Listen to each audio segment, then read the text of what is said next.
Hey, what's up, everybody? Welcome to the BbA three-pointer. Three quick NBA questions to start your NBA conversation. Dane, we're going to pick up where we left off, which was with a 2K question. A lot of changes this year to 2K, one of which has been momentum. I'm not a big fan because sometimes it feels like players are on roller skates, but it's maybe a little more realistic because you can't just stop on a dime on everything whenever you want. You play 2K quite a bit. How have you liked the big change?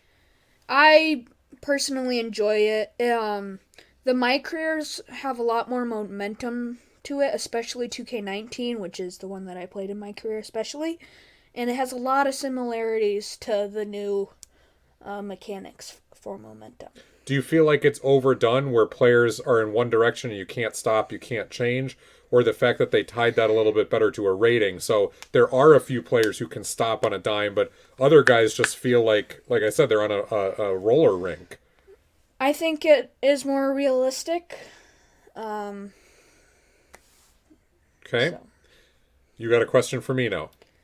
what is your favorite 2K player Of all time? of all time? So I'll give some shout outs. I've always loved playing with Jason Kidd led teams. It doesn't matter who else is on there. When I play all time teams, I love to play as the Nets because I get Jason Kidd. I get so many different wings running the floor. Dr. J is a lot of fun to play with that group. Glenn Rice has always been a favorite of mine because of the shooting ability and because he can do mid range as well as three pointers. But I think all time is actually a current player. The most dominant guy that I've had success with is Giannis. I mean, it just makes I sense. like Zion Williamson a lot. I think he's going to become a favorite of mine. But Giannis's ability to just dominate single handedly on either end of the floor means that you can really build any type of team you want around him. You mentioned Glenn Rice, but another awesome shooter is my favorite as well, Ray Allen. And cause he can shoot from like anywhere on the floor, and once you get going, you get going. Like he drops 30 bombs even when you don't want to. And it seems like they've carried that over from one season to the next. Ray Allen is always that dominant. Final question: if you could go back in time and watch any era of basketball, but that's the only era of basketball you get to watch forever, what would it be? I'm gonna have to say the 90s, especially in 2K, but like playing in 2K, I love the 90s. I like the big men, I like the role of big men, I like the shooting guards. Just everything about the 90s to me is awesome.